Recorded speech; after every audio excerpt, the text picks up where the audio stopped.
Well, my name's Lynn Lavery and I'm the Director of Academic Consulting. I'll be presenting today's PG Tips session.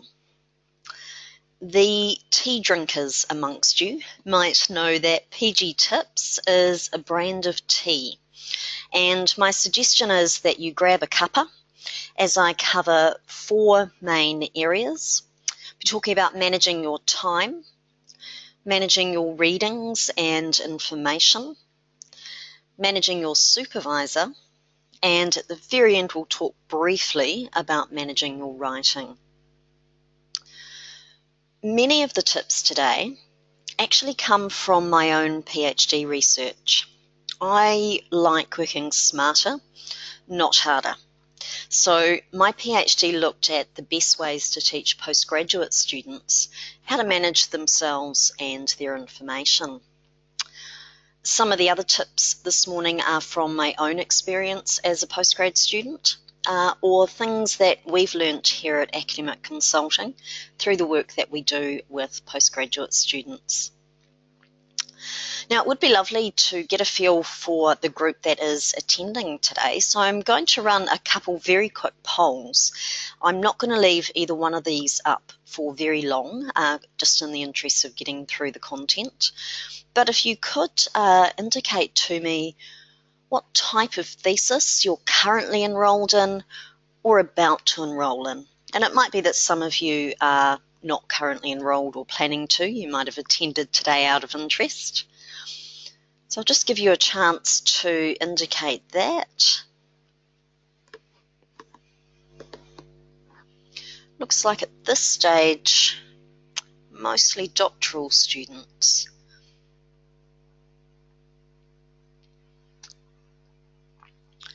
So I'm just going to leave that open for a couple more seconds and then I'll close. So apologies if you didn't get a chance to vote in that. So we do have quite a high proportion of doctoral level students today, and looks like the rest of you are master's level. I'm quite pleased we don't have any in the other category actually, because that's always a little bit tricky if the things I'm talking about aren't relevant. Let's also find out what stage of the process you're at, given that you're all thesis students. And just while you are voting on that, just a note about who else is attending the session today. I always think it's nice to know who else is online. So we had 27 people registered for this morning's session. We didn't ask for people's universities as part of any registration details, but looking at the email addresses, it looks like we at the very least have students from Victoria, AUT, Auckland University, Massey and Waikato. So apologies if I missed your university off. It was just a little tricky to tell from the registration information. Okay, looks like we've actually got most of you there, so let's just share that. And once again, apologies if you didn't quite get a chance to pop your vote in. So a bit of a split there, almost half of you early stages, the other half middle, and got a very small amount just in the final stages. So the tips today are useful for both master's and doctoral level students, and also will hopefully be useful for people at all stages of the thesis process. Well, thanks for engaging with that, everyone. Let's get cracking now with content. We did have almost half of you who were in the beginning stages of the process. So I thought, just in case I did have anyone who was quite new, or anyone who's maybe further along the track but are still wondering what on earth they're meant to be doing, I thought this diagram might be useful. And I'm not going to go through every stage as part of today's webinar, but because the focus of our session is about managing the thesis process, I thought it was probably worth starting out with a summary of exactly what that process is. So if you are new to all of this, you might just find it useful to have a look at that diagram later and just have a little bit of a heads up as to what you can expect in the year ahead. One point I want to make about that diagram is that it looks incredibly linear and step by step. And I'm often asked whether a thesis actually proceeds in such a linear manner, and I'd have to say most likely not. So the process is actually much more like this particular illustration. I've got a few comics I'll be bringing up today. A lot of them are from phdcomics.com. If you have procrastination tendencies, we'll be talking about procrastination later this morning. So if that is you, you probably want to stay away from that PhD Comics website. You could waste hours there, but I've selected a few to include in my slides this morning.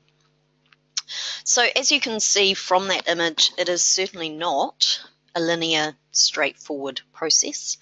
And I want to make the comment up front that while I think it's really good to plan, you need to be very flexible and adaptable with that plan. It's also worth being aware that it can be a bit of an emotional roller coaster, and you get a sense of that from those file names. You tend to have a lot of ups and downs, and that's why you need to have some really good strategies in place for managing the process. So that brings me to my first set of tips for the day. I often think that in completing a postgraduate degree, you end up learning just as much about yourself as you do about your topic. So let's begin by talking about time, self, and project management. And we're going to do that with a bit of a food theme. I'll probably be making you all hungry just before lunchtime. So your thesis is basically a large project. And the best way to tackle a project is one slice at a time. The salami method is really simple. If you had a large spicy stick of salami, it often looks quite unappetizing. You wouldn't want to just bite into it, and you definitely never finish eating it in one sitting. But if you cut off nice thin slices, not only is it more palatable, but it's also much easier to eat in one go. So the moral of the story is constantly break your thesis and the tasks within it down to small, achievable tasks. And I'd like to give you an example of that. When I was doing my master's thesis, if I got up in the morning and said, I'm going to work on my thesis today, I pretty much did everything but. From memory, I watched a lot of daytime talk shows, I did a lot of baking, and I did an awful lot of housework. I would never have thought that having a clean house would seem quite so important.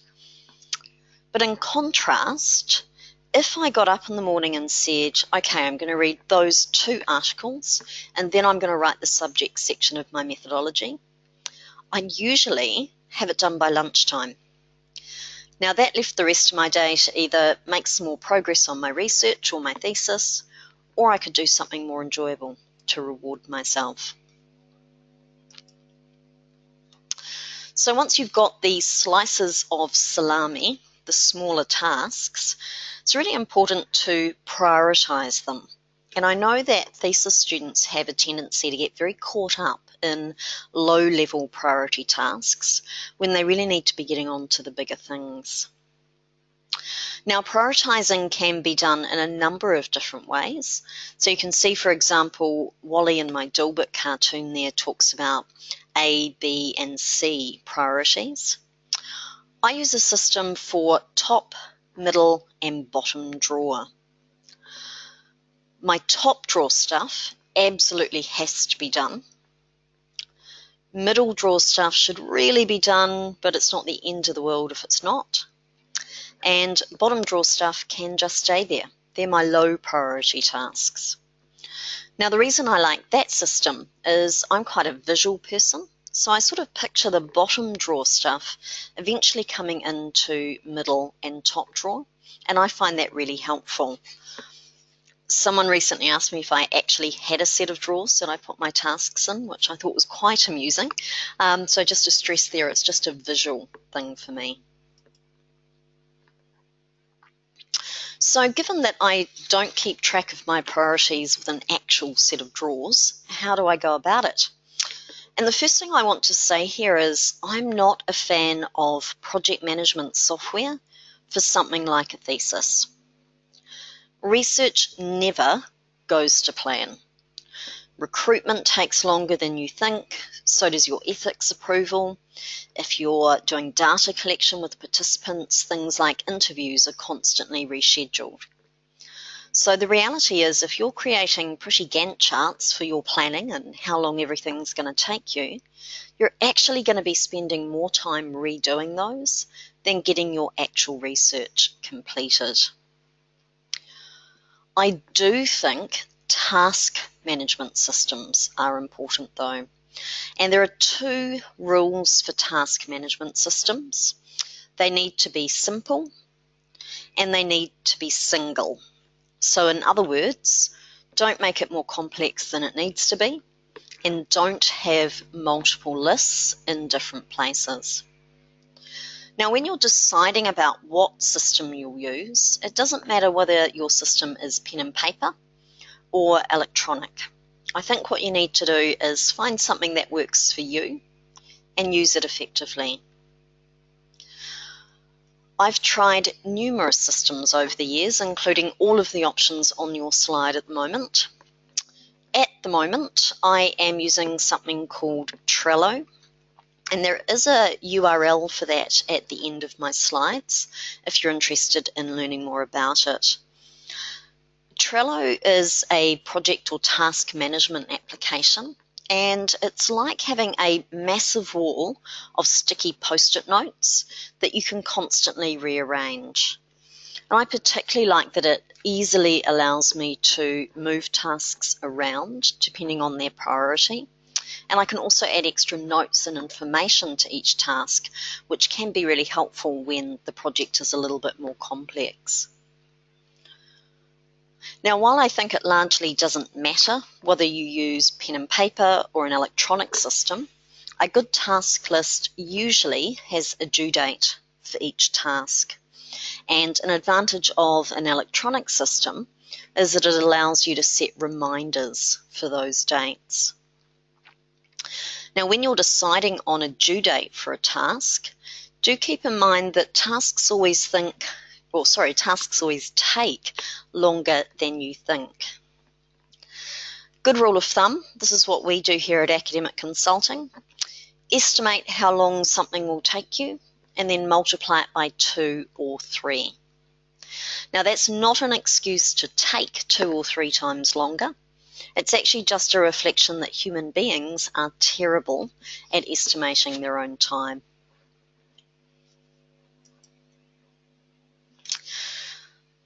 So you've got your list of tasks, you've prioritized them.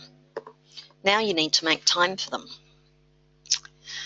A standard technique for teaching time management is that you give a group a pile of rocks and a carton of sand, and you ask them to put both into a jar.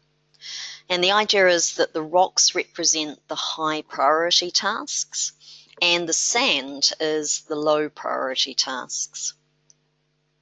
Obviously, the order you put them into the jar is really important. If you put the sand in first, the rocks just aren't going to fit. If you put the rocks in first, the sand can kind of filter into the jar around it. Moral of the story, if you don't complete your important tasks first, they're actually not going to get done. Now, also related to the jar of rocks, there are always smaller blocks of time that you can make the most of. So the jar looks full here with the rocks, but there are in fact gaps there. I like to keep a list of tasks that will only take me 5 to 10 minutes. And that way, if I do find myself with a few minutes to spare, I can get a quick task achieved and cross that off my list. Now, when I teach time management face-to-face, I actually use a jar of different sized lollies rather than rocks. Usually gets people's attention a little bit better. Now, I'm not suggesting here that eating lollies is the way to finish your thesis, but it does relate to a couple of the tips that I wanted to cover today. Firstly, at the risk of sounding like your mother, it is really important to look after yourself. Make sure you take proper breaks, keep an eye on your diet, so in other words, don't eat too many lollies, and make time for exercise, preferably something that you find enjoyable. Make sure you manage your stress levels, and if they are getting out of hand, make good use of the support networks that you have. Now, speaking of support networks, I'm really aware that most of us dislike asking for help. We see it as a sign of weakness.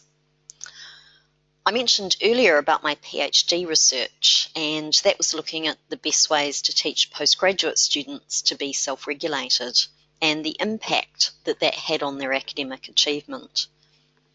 One of the key findings from my research was that tertiary students who did actively help seek were much more likely to do well academically. So I think there's a lesson in that for all of us. Don't hesitate to make the most of the support that's available to you, whether that's help with managing your stress or assistance with a particular methodological issue you're having. Now, having just said you should be watching your diet, I do also want to say that I think occasional treats are good too. Completing a thesis is actually quite hard work, so keep your motivation levels up by giving yourself rewards when you deserve them. Rewards are also great for those of you who have procrastination tendencies. Having a reward for finishing a task makes you much less likely to delay it. Now, I have a few other strategies for procrastination actually, so I'm going to stop and take a quick poll on that. So, let us know how often you procrastinate. While you are all taking part in that, I'm just going to pause for a moment and check the question panel to see if there are any questions.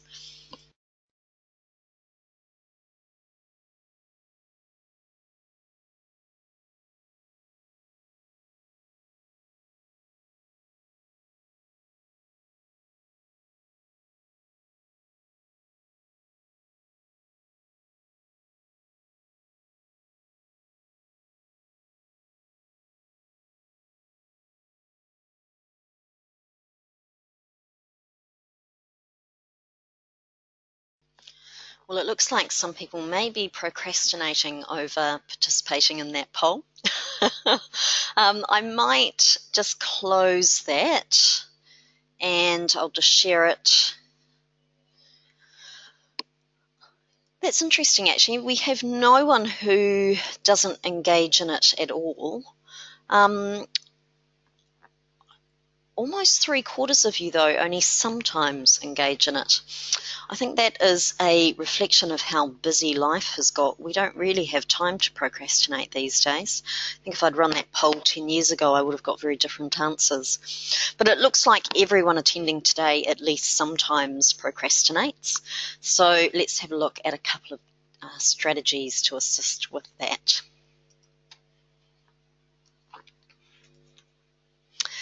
Eating frogs is the ideal technique for those of you that do procrastinate.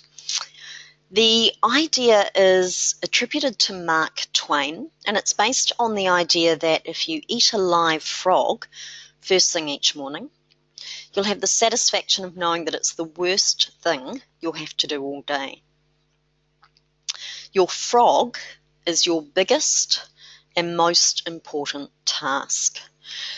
Usually the kind of task that we like to procrastinate over, and the one that could make the biggest difference to our productivity or progress towards a larger goal.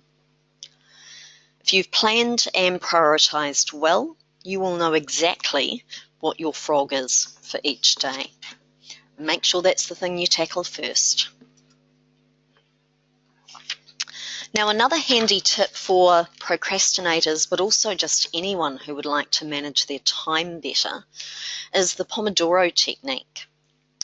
And this is based on those tomato-shaped oven timers that you have probably seen before. Pomodoro is Italian for tomato. And the idea is that you set a timer for 25 minutes and you work uninterrupted for that time. Turn your phone off, email off, social media shut down, and you just focus. After 25 minutes, you take a 5-minute break and do something different. You stretch, get a cup of tea, walk around the office, for example. You then begin another 25-minute block. The people that develop the technique suggest that every 4 Pomodoros you complete, you take a longer break. For me personally, I find I actually need to take a longer break after 3. Now, there's a few things that I particularly like about the Pomodoro technique. One is that you start to learn how long things take you. I mentioned earlier about how bad we are at underestimating time, but you start to get better at this once you chunk things into 25-minute blocks. Also, research consistently shows that regular breaks improve performance, but we can be really bad at taking breaks. So this technique is a really good reminder. Now that's me come to the end of the time, self and project management tips, but I have one final point to make about the strategies I've just suggested. I think it's really important that you pick and choose what you might try based on what's likely to work for you personally. Strategies work differently for different people, so don't just blindly try something because I recommended it. Figure out what will suit your working style best. And a really nice way to do that is to try a strategy and then at the end of the day, stop for a moment to reflect on the progress that you've made. What worked well, what didn't work well, and more importantly, why. That will help you adjust strategies if need be, and you can make a plan for the following day. Now, when I paused for that poll before, there were no questions in the question panel. If you do have any questions, please do send them through.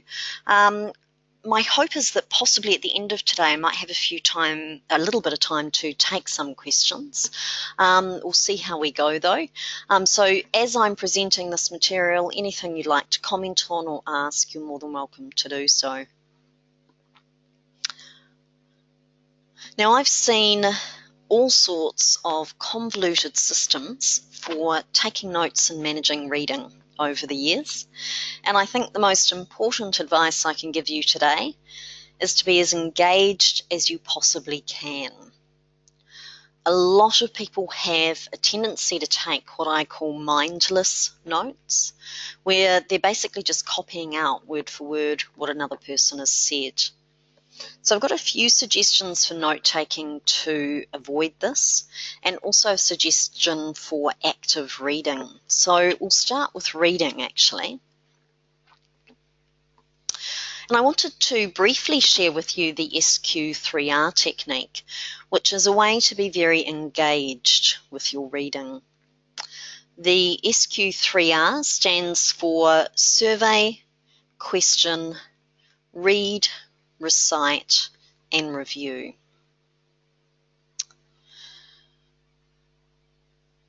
Let's start by talking about the survey step. And this is a little bit like warming up before exercising. You're just taking a few minutes to warm your mind up to the content that you're about to read. You skim over, check for subheadings, keywords, anything in bold or italics. You might also have a look at the introduction and conclusion, just for the key points. Now, a really important part of SQ3R is that at the end of your survey, you may actually decide not to read any further. And I think that's a really important point to make. You don't have to read everything. You'll actually go mad if you try to. There's just too much out there. So your reading needs to be very tightly focused around your research question. If the item doesn't directly help you answer that question in some way, put it to one side. And I know that that can be really hard to do. We feel like we have to read everything just in case it's important. So just on that topic, when I did my PhD, I had a will read later folder. So that was for things that weren't directly related to my research question. I thought they seemed quite interesting or important, and I wanted to come back to them, ideally before I submitted my thesis, but otherwise immediately afterwards. I'll own up, it's been 10 years since I finished, and I haven't read a single one of the articles in that folder. So I think that's a really good illustration that sometimes things seem really important at the time, but they're possibly not really. Now, when you've surveyed, next step is question. And with this step, you'll be creating some specific questions that you want to generate answers to when you actually do the reading. So your survey stage should help you figure out what questions are relevant, but if you're stuck, use standard questions such as who, what, why, how, where, and when. They're always a really good place to start.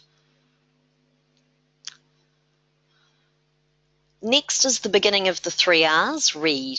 So that involves you reading, taking notes, and more importantly, trying to answer the questions that you generated in that second stage. As I hinted before, don't get sidetracked with details that aren't relevant. Once you've read, recite back what you think the key points are, and when you've done that, review to check that you have actually correctly recalled the information. Now, SQ3R is not the only approach for reading, but I personally find it's a great technique for staying engaged and being really focused.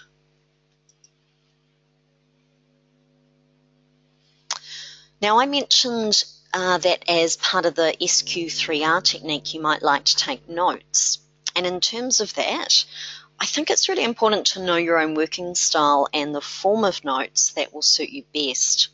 So I've just got a few examples here of notes which I'm going to whip through quite quickly just to warn you. All I want to do here is give you some ideas about possible styles.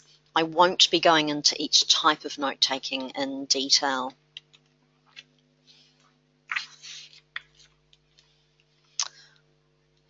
Linear notes are probably the most traditional style, and if this is your preferred note-taking technique, I'd encourage you to be a bit more creative with it. So rather than just taking notes in a line-by-line type format, have a play around with images, highlights, different formatting, and so on. Also, always aim to reduce the text down to keywords, instead of copying the text out word for word, which is basically a waste of your time. My personal favourite for note-taking is mind maps. And mind maps are a pictorial way of taking notes. The idea is that you put your thoughts down on paper and you make sure that you use just keywords and maybe images.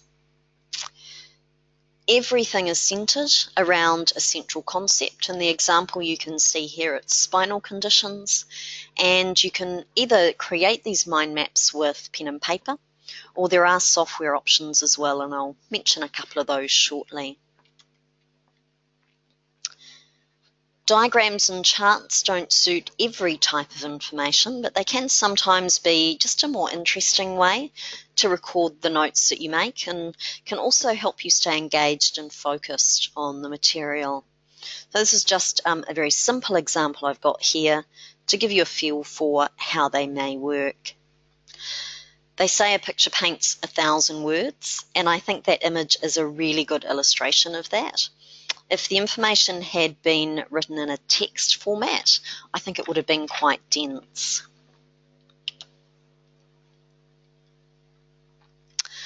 And lastly, in terms of this quick whip through of different ideas for note-taking, we've got column systems. So you can have as many columns as you want, and you can customize them to suit your own requirements as well. I've just got some suggestions on that slide. I particularly like the personal responses one there. It just helps you be a little bit more critical.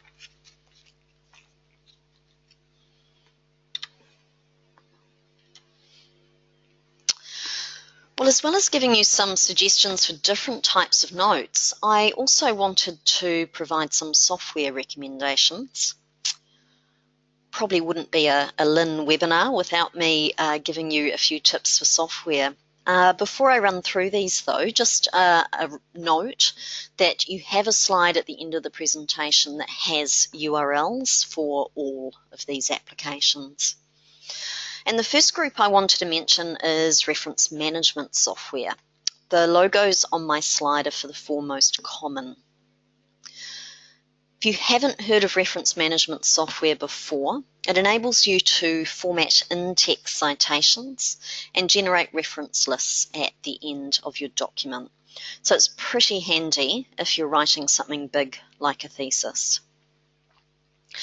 If you're not using this software, it's worth taking a look at the options and deciding which one suits you best. They've actually all got their own strengths and weaknesses. Now, it might be that the university you're enrolled in has a particular preference for what you use. If they don't, I would highly recommend both Zotero and Mendeley, and both of them are free. Now, most people use this software just for their citation management, but in the context of note-taking, it's really important to be aware that all of these have a notes field as well. So it is actually possible to pop notes and keywords into these applications, and that can then be searched at a later time point, and that can be incredibly helpful when you're feeling like you're drowning in the literature. A few other suggestions for you are Inspiration and Xmind, both of which are mind mapping software. Xmind is free, or you can pay for the pro version. Inspiration does cost, although it is relatively inexpensive. Of the two, I prefer Inspiration, but I also really like Xmind. It's got pretty good functionality for something that you don't need to pay for. So that's usually what I recommend for students. And lastly, Evernote and OneNote, both of which are online note-taking applications. They both provide a central database for any notes and other information relating to your research, and you can access those across multiple devices, which is great if you're in the field for your research, and also really helpful for keeping a research journal. They both have a pretty powerful search function, and that's really useful once you hit the stage of drowning in information for your thesis. My personal choice is Evernote, and if you have yet to check that out for yourself, I would highly recommend you do so. Evernote is free, but you can pay for extra functionality, and OneNote is a Microsoft product. Well, that's us on to the final two sections, managing your supervisor and your writing. I've only had one question come through at this stage, so I might take questions just at the very end.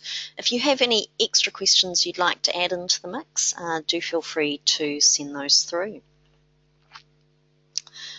So the next set of slides covers some tips for how to best manage the supervisory relationship. Now, thinking about what supervision actually involves, the idea behind it is that your supervisor is mentoring you to become an independent researcher. So that means you're the one doing the work. They're just providing you with guidance to help you complete your project. And hopefully you will learn a few things along the way.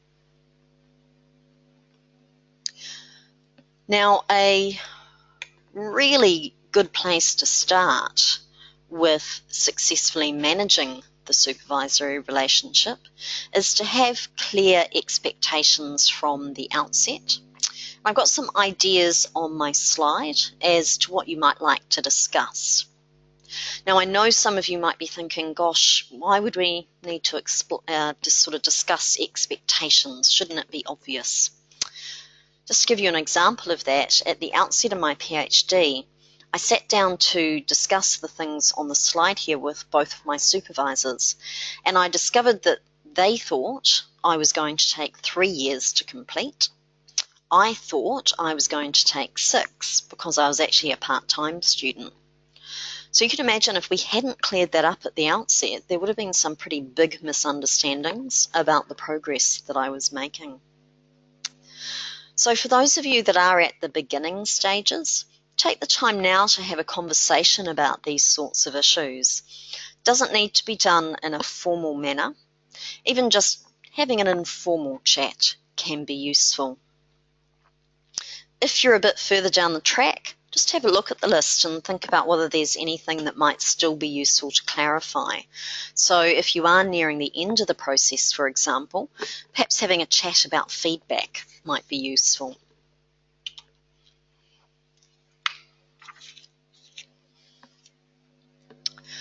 Now, related to expectations, good communication between yourself and your supervisor is vital.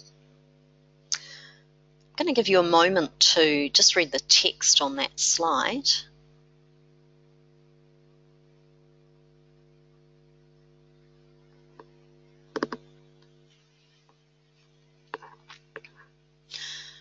I think it's actually quite reflective of the difference in communication between students and supervisors.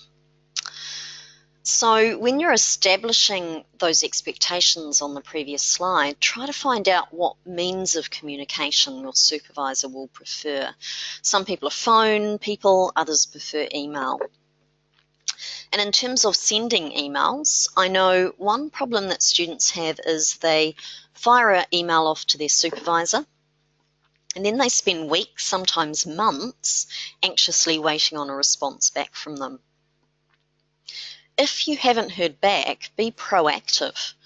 Could be the email went astray, or they might be overseas at a conference. It will depend on your relationship with them as to what an appropriate wait time is. So pretty unlikely you'll get a same-day response. But if you've been waiting 5 to 7 days, that's probably something you want to be chasing up with them. The other point I wanted to make around communication is that if there's a problem, address it right away. It's actually not going to go away by itself. So don't sit on issues as they crop up. Time is really precious when you're a thesis student, so you want to make sure that you're jumping on any problems as they happen.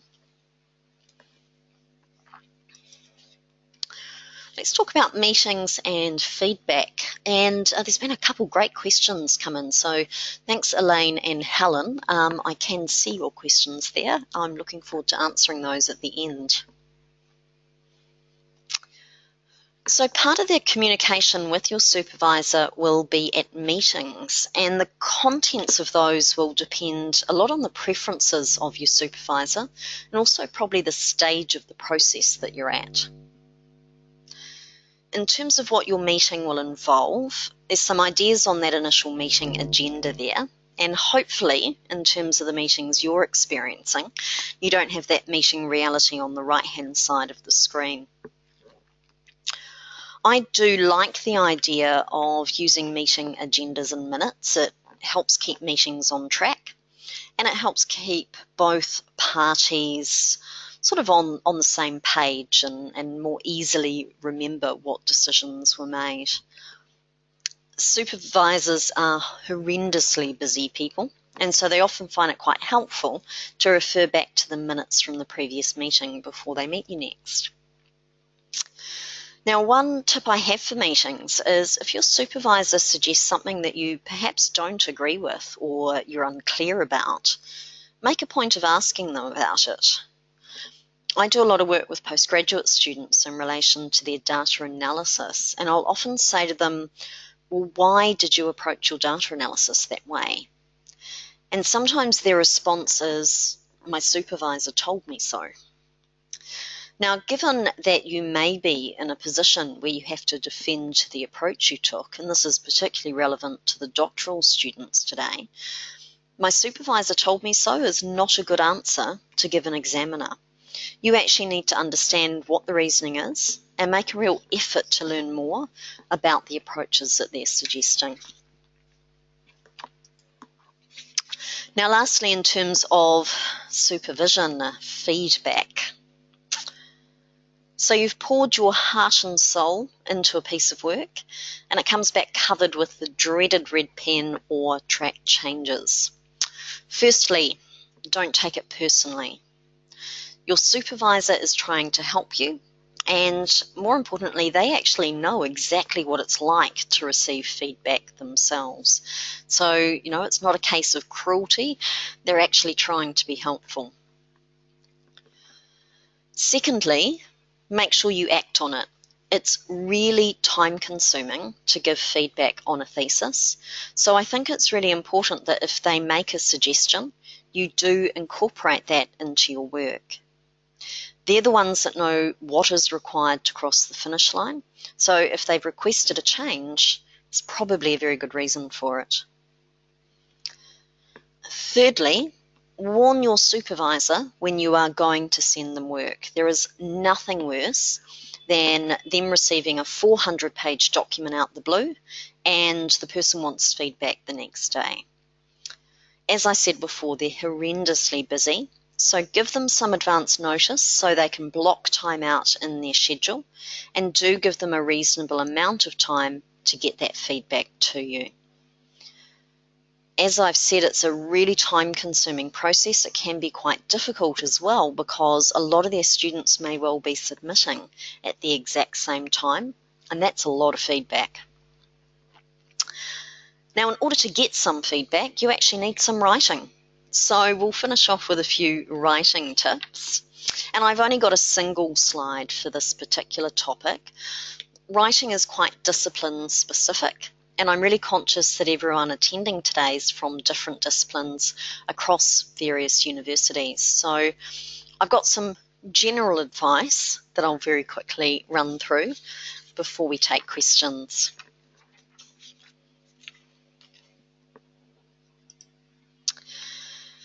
The very first research project I conducted as an academic involved asking thesis students who had recently submitted what strategies worked well for them.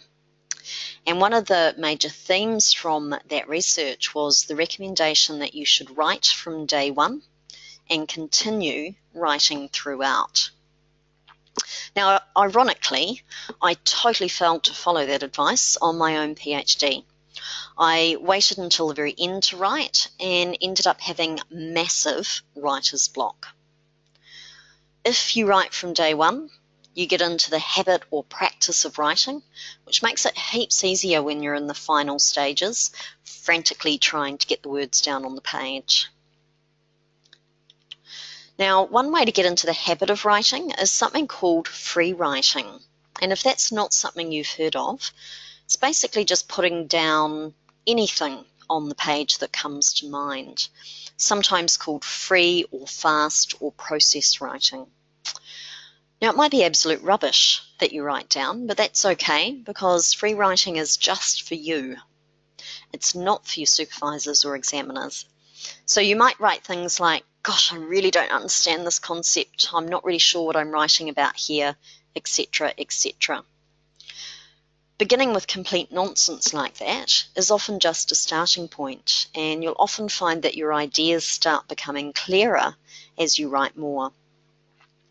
The trick to successful free writing is not to edit as you go, you just write. Now, if you think you're going to struggle with that, if you think you're going to be trying to edit your writing as you go, do your free writing on a computer and type with the monitor turned off so that you can't see what you're doing. Now, writing routines can be really helpful for the procrastinators amongst you, but they're also just a really good general writing technique. So try writing at the same time each day. Some people are night owls, others are early birds, whatever works best for you. You might have a specific environment that you work in every time, a particular playlist that helps you focus. I remember I had a scented candle that I lit whenever I was writing my PhD. That's actually a really interesting one. I have no sense of smell, so it wasn't the smell of the candle, it was the ritual of lighting it. Alternatively, you might aim to write for a set amount of time each day. Could be 15 minutes, it could be 2 hours, or some people like to set a number of words that they try and write. So whatever the routine, be consistent with how you approach it, because that's what makes it a routine. The exception to that is if you actually find it's not working for you, though. Now, perfectionism. Just out of interest, use that raise hand button if you are a perfectionist. I'd be curious to know. So either use the raise hand button or let me know via the question panel. Oh yeah, we've got quite a few hands going up in the group. Interesting. Okay, thanks for that, folks. One of the pieces of advice we often give to students is don't get it right, get it written.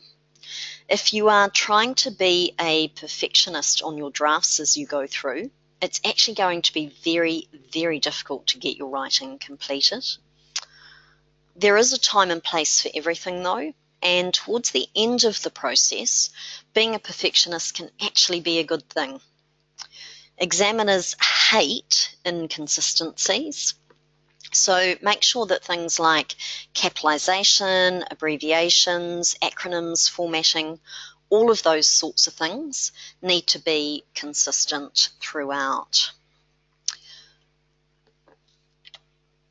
Having a style sheet for those sorts of things is something that can be really helpful. And a style sheet is basically a list of rules that you follow for your writing. You decide what the rules are. The purpose of it is just to stop you humming and hawing about small details.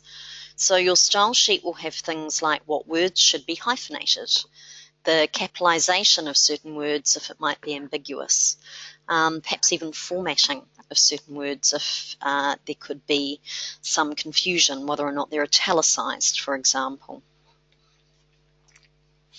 Lastly, do take a break before you do any final checks in your writing, otherwise you are just going to be seeing a blur of words on the page. And when you're planning your final checks, keep in mind that final editing, reference checking and formatting will actually take a heck of a lot longer than you think. Now, even better than doing final checks yourself is to have a second person look over your work. If budget's an issue, just get a friend or a colleague or a family member to look over it.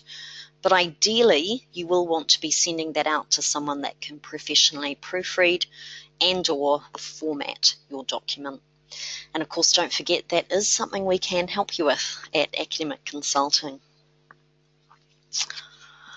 Well, that's me through the main content. Just draw your attention to the fact that we have these websites here. But what I wanted to do was take some questions, and I had a couple good ones come through as we went. Just in case anyone is racing off to their next meeting or racing off to lunch, when you exit today, an evaluation form will have popped up or will pop up on your screen. And if you could take the time to complete that, that would be great. We're particularly interested at the moment in ideas for new courses for thesis students. So if you have any ideas at all, if there's something you would like to see us run, please do fill out that evaluation to let us know. And I'm going to be really interested to look at that later today to see what suggestions have been made. Also, just to note, the recording will be sent via GoToWebinar later today. It's usually about an hour after the course finishes. But in terms of the questions that came in, and feel free to add to these folks if you'd like, someone's asked about the feeling of anxiety and overwhelm with all the work that's involved and the associated issue that makes it quite hard to focus. And they've asked if I have any tips. The first thing I want to say about that one is that it's incredibly common. Being a thesis student working on research full stop is actually just overwhelming full stop. So, it's a perfectly normal thing to be experiencing. But having said that, it obviously isn't going to help you get your work completed. I think small wins are quite important when that happens. So my tips would be actually planning out. So having your bigger project, breaking it into the smaller stages and smaller tasks, planning it out, and you will probably find that there is enough time to do everything that you think. It probably just doesn't feel like it at the time. When you have those lists of things that need done, make sure they're prioritised and create from those priorities things to-do lists. So when I was talking about small wins, if you're feeling overwhelmed, I think each night make a list for the following day that's based on your priorities of things that you want to achieve, making sure that that's manageable. So don't bite off more than you can chew. You want it to be manageable. And what you should hopefully find is that achieving some of those things the following day will help give you a little bit of momentum, and also make you feel like it's just a little bit more manageable. If you're still feeling overwhelmed despite actually making some good progress, or if you're not able to make progress, then it would be worth having a chat to someone else, maybe a fellow student, someone here at Academic Consulting, someone at your university. Often there are simple solutions, but it's really, really hard to see those when you are completely overwhelmed by work. And it's something I can very much relate to and appreciate personally. So I do hope those comments have helped with that question. Second question that came in is from Helen. She says, hi, I'm a part-time PhD student based in the Bay of Islands, interested in some ideas about continuing the work thought process momentum across the days when I'm at work rather than at study. Also something I can very much relate to. So I did my PhD part-time, as I hinted at before. So I was actually building up academic consulting at the same time as I was trying to finish my PhD. So I was very much juggling the whole work-study process. I do have some thoughts on how to keep that momentum going. And the easiest thing to do, I found, was even if you could only put 15 minutes aside a day, just be constantly chipping away at the work that you need to do. And it is hard if you've got a really heavy day planned at work, but just that 10 to 15 minutes, you will find it helps you stay connected to your work, and it will feel like you've still got that momentum going. I also used to, in terms of keeping the thought processes going, I did a lot of walking and a lot of exercise, and I would often be thinking about my thesis and my ideas when I did that. So it was something I had to do anyway to look after myself, but I was just sort of multitasking a little bit during those times. The other tip I have when you are juggling work and study and you're part-time is each time you finish working on your research, jot down exactly what you need to do next time. Because one of the problems is if you have a bit of a gap between study sessions or thesis sessions, you forget what you did last time, and it can take you an hour to get back up to speed with where you got up to. So always just jot down a few ideas at the end of each thesis session, exactly what you're going to go on to next time, and hopefully that will help. So they're just a few sort of top-of-mind tips there. Really interesting question from Sarah. Do I have any tips on managing imposter syndrome? Being surrounded by established academics seems to exacerbate this. we all suffer from imposter syndrome, so I think that's really important to keep in mind. I suffer from imposter syndrome, and I'm quite an experienced researcher by this stage, and I still feel that type of thing when I'm in amongst experienced academics. You're probably never going to lose it, so it's probably a good idea to wrap your head around it. Remind yourself that they're all thinking the same thing as you. So we never sort of get the hang of these things as we grow up, so to speak. And I think just remembering that we're all only human, and the more experienced academics are there to mentor you and help you through the process as well. I don't know how helpful that is, but I think just appreciating that everyone else is in the same boat can be of some use. Thanks for those questions, folks. That was really interesting, the kinds of questions that came through. So just in terms of staying in touch with us, just in case you're not aware of what we do here at Academic Consulting, we have a range of other services. So as well as these webinars, we've got training courses, and we can also, as a thesis student, provide you with advice on the data analysis you're doing, and any writing up that you need to do for your thesis. We also have what I call a one-stop shop for thesis students. So that means we can help you out with the proofreading, formatting, and reference checking. So I hinted at that earlier. When you are sleep deprived and just wanting rid of that thesis document, you can hand it over to us and we will do what we can to assist with you submitting. You do need to do the work yourselves though, which is what this morning was all about.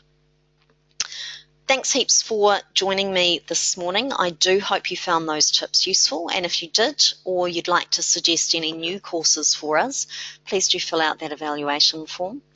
I will stay online for a few minutes in case you have any additional comments, but if you'd like to leave, the way to do that is to click on the cross in the top right corner of the control panel. I'll mute myself though and just send back type responses if there are any additional questions. Have a lovely rest of day, everyone, and I would like to also wish you all the best for your thesis research.